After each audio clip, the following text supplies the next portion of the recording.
Check the mic and make sure it sound right, boy. Why young people have so much debt? Man, why young people in so much debt, y'all? It ain't, y'all know, debt to me is, as a young person, the best time to get out of it, or not to have a whole bunch of consumer debt, credit card debt, vacation debt, and to get rid of your student loan debts, because these are like early life debts that we have. So I do want to know, like, why do young people have so much debt right now? I don't want to hold it so long, so let's go ahead and get right on into it. Let's go. Young people are facing a serious debt problem. Between 2022 and 2023, boomers saw a slight decrease in debt year over year, while Gen X saw a slight uptick. But millennials saw their average debt increase by 8%, and Gen Z more than 15%. Hold on. What that was? A year ago? What that was? 2 years ago? That was about 3 years ago. Y'all, this is ridiculous. Gen Z in trouble. But they also the brokest out of this. Y'all see why baby boomers, they got that money. Each one got more money as time go on. This is ridiculous. 2022, 23, that was definitely during a presidency that was recent. I'm telling you, I'm not surprised. Everything got more expensive, and these folks don't want to change their life for real. They want to live the same lifestyle. So I'm not surprised. Many young adults are finding themselves sinking deeper into debt. This credit card concern seems to be particularly true for Gen Z. Young people today are being shut out of the American dream. So how much worse off are younger generations? And how did it get so bad? I am in debt for education. Oh my God, I didn't know there was a word for it, doom spending. I start getting overwhelmed about, okay, how am I gonna pay this off? If you ask me how I would describe my generation financially, broke. Very broke. Yeah, definitely broke. Why young people are in so much debt? Yeah, I would even say financially illiterate is a great term. I wouldn't just say broke. I would say, I don't think we're just financially illiterate. We're financially irresponsible. We live above our means so much due to wanting to display this lifestyle that we live, but we can't afford. We're also, I would say, maybe we are priced out a little bit of a lot of things. We are priced out. The main thing to me would definitely be, though, financially illiterate and financially irresponsible with a lot of the choices that we do have. And we grew up with YOLO. You only live once. So people really do want to enjoy their life now while they're young. Oh, snap. Okay. I don't want to get too deep into this right now, though, before their video. But I finally, I finally just thought of something, that young people have seen our parents, and we're trying not to be our parents. We don't want to, or the boomers, we want to live our life now instead of when we're older, when we have more responsibility, as in kids, and we're finally settled down. They say it's like more for your life. But there is a way to do it that we're not following. We're going about it all wrong, and that's the biggest thing. But let's go ahead and continue this video. The minimum wage is so low and it's not livable. I don't feel like wages have kept up with inflation at all. Do I feel like my income has kept up with the rising cost of food and cost of living in general? Absolutely not. I now make probably just a little bit more than I did when I finished undergrad in 2017. Meaning like my income has not gone up much at all, and I have a whole master's degree now. Meet Shaheen, a licensed therapist living in Brooklyn. The difference between Gen Z, millennials, and the Gen X and the boomers, they had a lot more opportunity because their wages kind of matched up with how much things cost. They're not wrong. Younger people today are making less than older people did at the same age. Adjusting for inflation, 22 to 24-year-olds in 2013 were making almost $52,000 a year. That number today, down to $45,000. And that difference puts Gen Z in a tough spot. In 2013, the debt-to-income ratio for the same age group was 11.76%. Today, it's more than 16%. Technically, younger generations today are making more than any other generation did. But when you adjust for inflation, which is, relative to the cost of everything else to maintain a lifestyle, it is less. And from 2021 to 2022, for those aged 35 to 44, median income fell 0.8%, compared to a 0.6% drop for those aged 25 to 34. But for the 15 to 24-year-olds, median income fell 5.8%. That means the youngest generation saw the most significant drop in median income when adjusted for inflation. Emotionally, about my wages and income, I cannot tell you how much anxiety I live through on a daily basis. I don't have a safety net. I don't have anybody financially backing me. I don't have a support system. I don't have anybody to go to if I don't hold it all together. And that is anxiety inducing. The gap between wages and cost of living has pushed many younger people to increasingly turn to credit cards to pay for goods and services. Last year, the average credit card balance for early 20-somethings was 26% higher than the balance millennials carried at the same age in 2013. Not only is Gen Z racking up credit card debt faster than any other generation, but 1 in 7 Gen Z credit card users are reportedly maxed out. In this period of high inflation, people are just trying to maintain the lifestyles that they've always had, and it just costs more. Increasingly, these low wages are also compounded with another big challenge for younger generations: rising housing costs. All right. She said something right there at the end that it said it all. Let me see if I can get her to say it one more time. Trying to maintain the lifestyles that they've always had, and it just costs more. Trying to maintain the lifestyle that they've always had, and it just costs more. Yes, the American dream does cost more, y'all. It does cost more. I'm sorry to say it, but the jobs back then, they used to make a lot of money. They're not going to cut it now. They don't cut it now. Times have changed. All degrees are not made equal. It's tough to say because I know they say go to college and all your dreams will come true. Everything will be fixed. You'll be set for life. But the more and more that we're able to get back the data on that, it's proven that all degrees are not equal. They're not the same. That just is. But he said that he had a whole master's degree. And he talking about he ain't making much more than he had. That make me pissed. I ain't gonna lie, I'll be pissed. I'm in school all this time. Y'all over here trying to skimp my pay. It costs more for us to live these days. All that stuff. I think it might be tougher for us now than it was for our parents, actually. That might be, especially at this time, like they said. It costs more now than it used to cost back then in the day. And we're not really making that much more than y'all when you count for inflation. Making less than y'all when we count for inflation.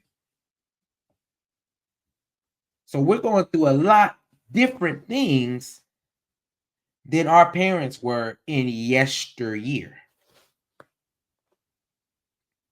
So when it comes to income, they're saying that our income low, so y'all going to go put it on a credit card. This is the statement I will give you.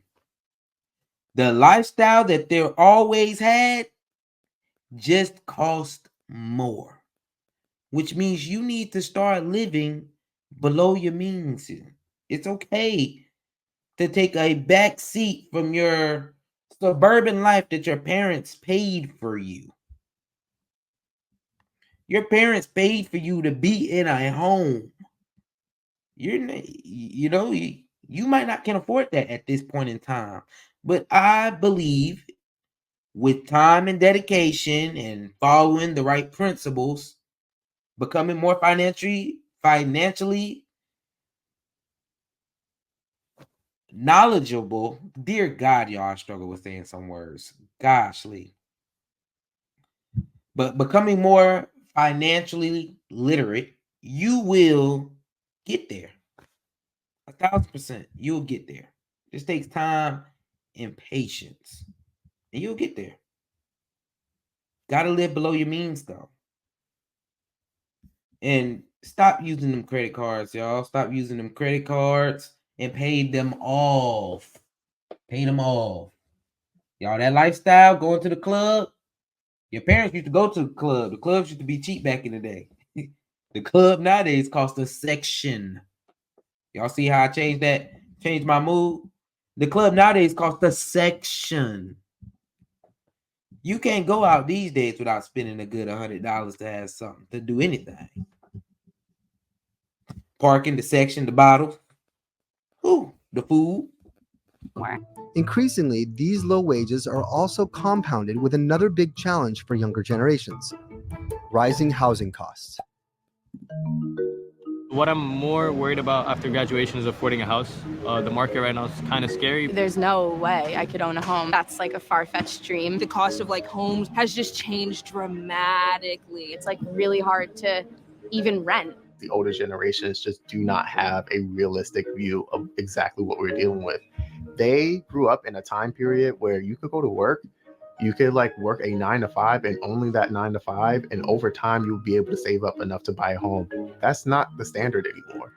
The landscape for housing, both renting and buying, looks very different for young people today. Thanks to soaring prices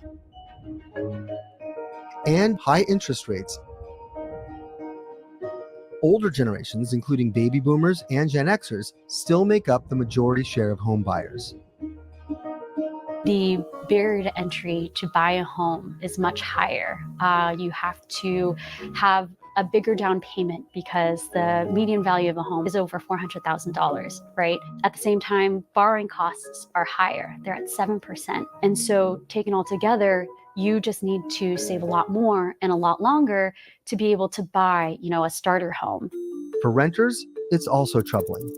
Rents nationwide climbed 30% from 2019 to 2023, while wages across the country were only up 20%. Housing costs are just taking up that much more of their paycheck. The rent goes up every year. The wages do not. Depending on the month, it can be upwards of like 50% of my income. Between housing being so expensive and income not keeping up with inflation, the debt crisis for younger generations has only intensified. But for many, including Shaheem, there's another much larger obstacle looming over them. Oh, housing costs. This one definitely sits kind of near and dear to my heart because I give people two options when it comes to housing. Move home or get a roommate. That's what I tell people to do. We can't live the same way our parents used to live. We don't have the luxury. Y'all see how I make their life seem so glitz and glamorous with the things that we have to deal with? But you have two choices. Either go home or get a roommate. Stay down for a little while or not. I would be distraught if I had to pay rent right now. Oh, so distraught. Like I would be hurt, sad if I had to pay rent now. Like I couldn't even fathom it. What, Steve? What did you do? What did you do? My situation kind of special, but I do pay a little bit. I got a roommate. They pay a little bit. But I would technically say I stay at home and I give my grandma a little funds Like, thank you for letting me stay here, Grandma. Thank you for letting me stay here. I'm paying this. I'm paying this. But because I'm staying home, I'm not paying rent. Because I'm staying home, I'm able to stack some cash. I'm able to save. And all that stuff just doubles down because then I have a roommate. My brother stayed with me. We stay together. So that even doubles down on that. I'm doing both of those at the same time.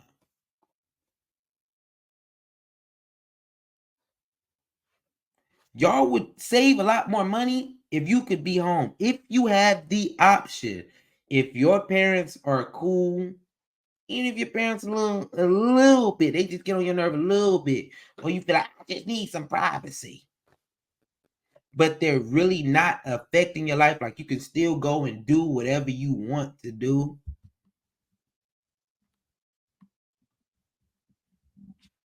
Stay at home, y'all. Stay at home. I tell everybody, hey, stay at home and get a roommate. It's not worth what you have to pay out here. It's not worth it. What you're getting is not worth it.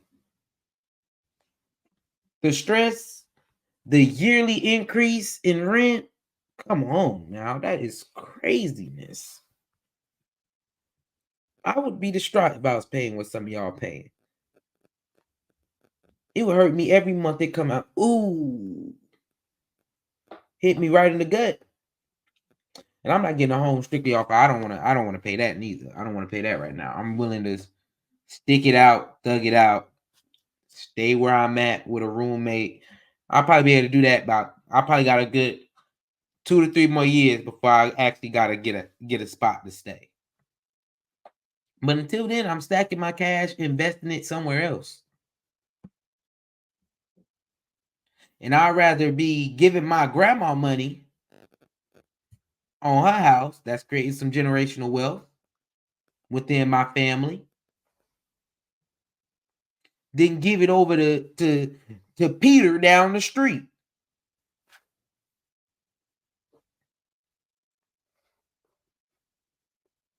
So we got to come together as some families, as friends, make it cheaper for everybody. Live with some roommates. That's my best advice to anybody. Stay at home as long as you can. That way you can enjoy yourself as long as you can. I go on vacations without worrying, pretty much, but I do budget. Go on vacations without worrying. I can afford the car that I'm driving now without worrying. It's a lot of things that I'm able to get from that. That's why I enjoy staying at home.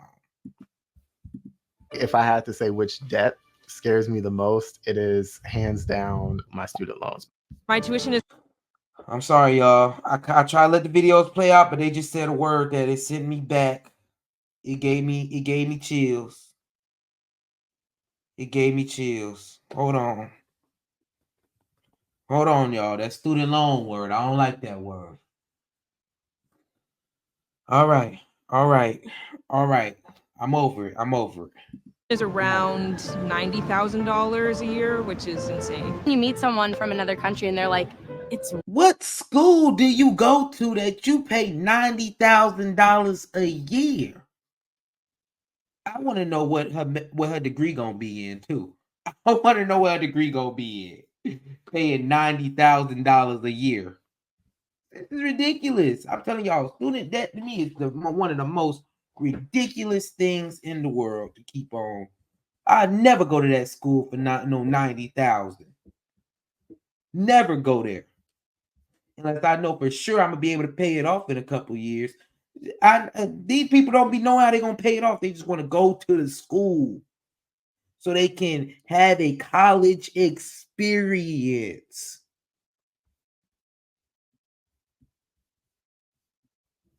I picked Georgia Southern University, y'all, strictly because they had an affordable engineering program. I'm not gonna say I didn't try to get into Georgia Tech. I probably didn't have it. I think I had a good GPA. I could have got into Georgia Tech if I wanted to. I probably was I didn't want to do the work for Georgia Tech. But still, I chose Georgia Southern University over HBCU, over all that, strictly over the price for what I was getting. $90,000 for that college experience that she going through. I know it's not worth it. And then if she tells us her degree is any of the what do they call the arts, I already know she's gonna be somebody in student loan debt up to her neck throat. What? Like, that's a lot of money. I don't know the balance. Last time I checked, it was upwards of $150,000, $60,000. One of the biggest debt burdens that they'll take on, and one of the first debts most Americans take on. More than ever before, the very thing young adults are told to do to secure their future is one of the biggest reasons that the future is increasingly in doubt. One of the biggest We're lies. seeing college enrollment levels drop, or we're seeing that some students are trying to be smarter about, how they're going to college. Some are living at home, some are foregoing college altogether. Let's look at the average cost of public universities since 1970, when a year's tuition cost around $1,300. In 2020, public university tuition was over $21,000 yearly. Of course, that's 50 years worth of inflation, but when we adjust for said inflation, the cost to attend public university in 1970 was only around $10,000, less than half of today's cost. When we look at the cost of private universities adjusted for inflation, it's a huge jump too, to more than $52,000 compared to less than $21,000 in 1970. Those really high student debt level burdens are not common in other countries. We are seeing a mass kind of disillusionment with higher education. I think getting a 4-year college degree used to be so intertwined with the American dream, and some young people are rejecting that. In one poll, more than half of those who borrowed for education say that student loan debt has caused them to put off making important financial decisions. I grew up in abject poverty. I went to school, I graduated, I did all of the things that they said that I should do, and I am still stuck in the same spot. This massive burden, combined with others for their generation, paints a bleak picture for the debt crisis. But there's a fourth, lesser-known reason. Oh my God. Y'all know I don't like student loans. I need to do a video on picking the right college. Why you need to pick a college. Okay? Because a lot of y'all be going to the wrong college for the wrong reasons altogether. Student loans, pay them off as soon as possible. That way, you're not stunted all your life over student loans. Some people, they never pay them back. They'll be paying on them for years and years and years to come. Pay them off as soon as possible. So one of the many things you'll get by saving on housing costs is being able to pay off your student loans. And I was able to do mine in 3 years. I was able to do mine at 3 years. Luckily, though, like I said, I need to do a video on picking the right college, picking the right major, because that stuff matters. And a lot of y'all are going to college for the wrong reasons. 1,000% going for the wrong reasons. There's a lot of things that do come from college. But if you're going for the wrong reasons, you're picking up debt for no reason. And going to a school that's $50,000 is crazy to me. I still went to a pretty big school, and it's just $50,000 to go somewhere for some of them degrees y'all getting. Hey, I feel sorry. I would have felt conned by America too. I would honestly be pissed by student loans. Paying what some of y'all pay for to go get your degree. Let's get doom feeds spending. off of this bleak outlook. It's called doom spending.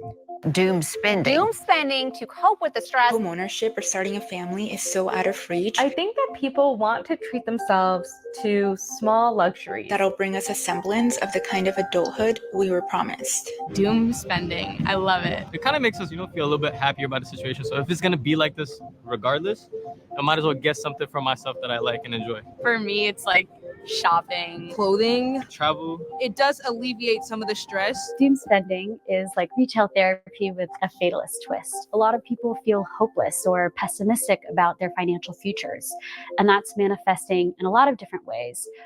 Some people turn to doom spending. And this consumer habit is backed by research.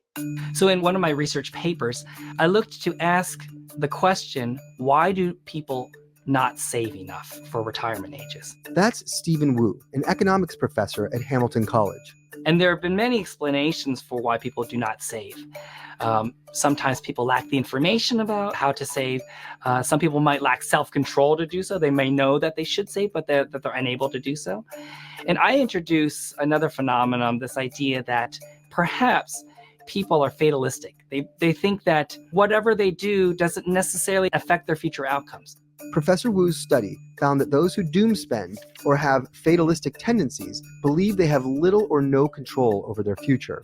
So that may lead to individuals to just throw their hands up and say, well, why worry about saving now? Because even if I do save, I may still have financial difficulties in the future. Instead of saving, many are splurging on luxury goods to soothe their economic despair. And while 27% of Americans of all ages admit to doom spending, the rates are even higher among Gen Z and millennials, at 35 and 43% respectively. Well, I believe that people do it because they need a dopamine hit. Younger generations are also growing up in an online environment of hyperconsumption. People want this kind of TikTok, Instagram-worthy lifestyle. Never before have young people been so exposed to this aspirational lifestyle. I partner with L'Oreal Paris to show you guys where people kind of have these expectations of success and what they want their lives to look like. Connection from David Young. And those things cost more. And the rise of buy now, pay later products has driven Gen Z into more debt. Today, younger people have Venmo, they have PayPal, they have buy now, pay later, they have earned wage access, they have cash advance apps on their phone. It's so easy to lose track of how much you're spending. So what does the future of this ballooning debt? Doom spending. The top of the food chain when it comes to young people and why they're actually in debt.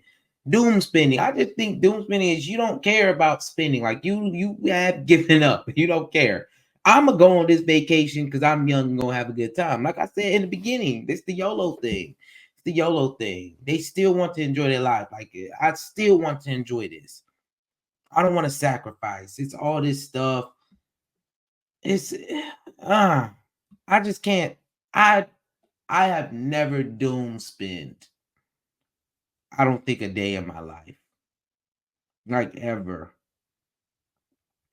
I've never been to a spring break in Miami strictly because I felt like I didn't have the money for it. And I could have doom spent and said YOLO, but I've never been that way.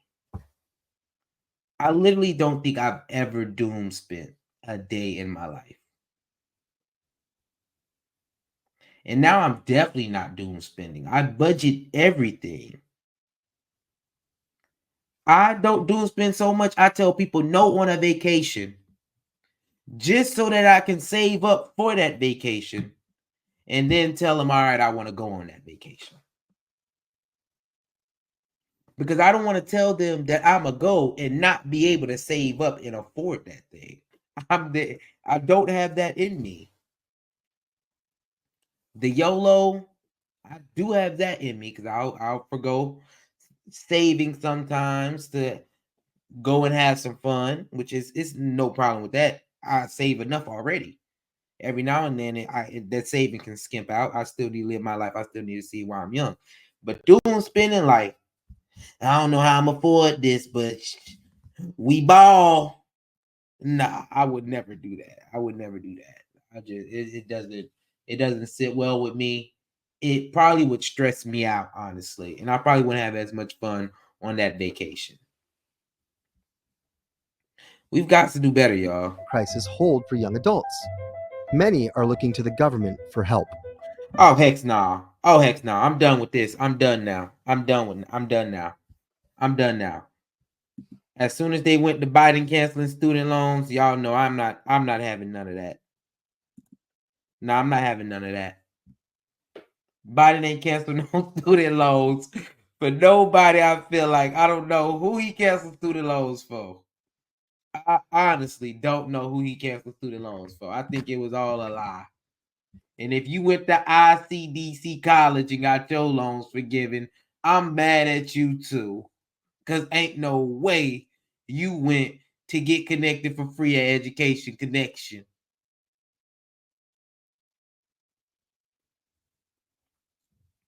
Ain't no way. Ain't no way. It's all right, y'all. It's all right, y'all. Young people, though, get you a budget. Let's be more financially literate. Go read you a book. Learn something, man. Learn something. That way we don't have to live like this, y'all. Sacrifice now so that you can live your life.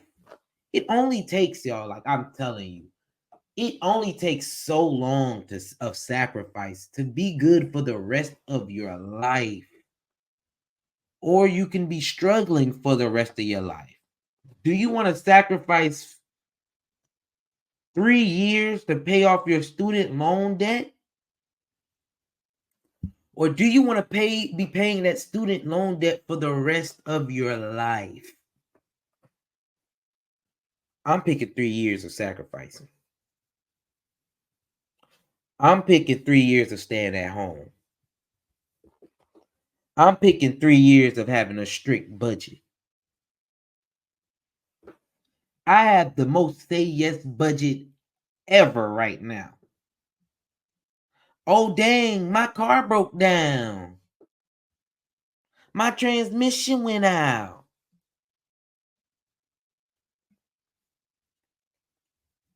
Still, you get a new car? Say yes to the budget.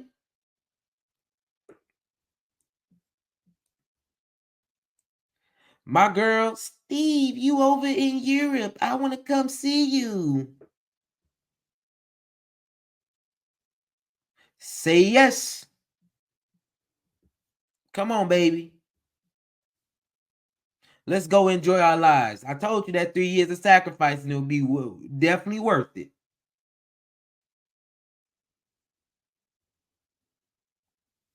That's what it's all about, y'all. That's what it's all about. I don't know how y'all feel about debt as a young person, though. I definitely want to know how y'all feel about debt as a young person. So make sure y'all like, subscribe, and leave a comment. Let me know.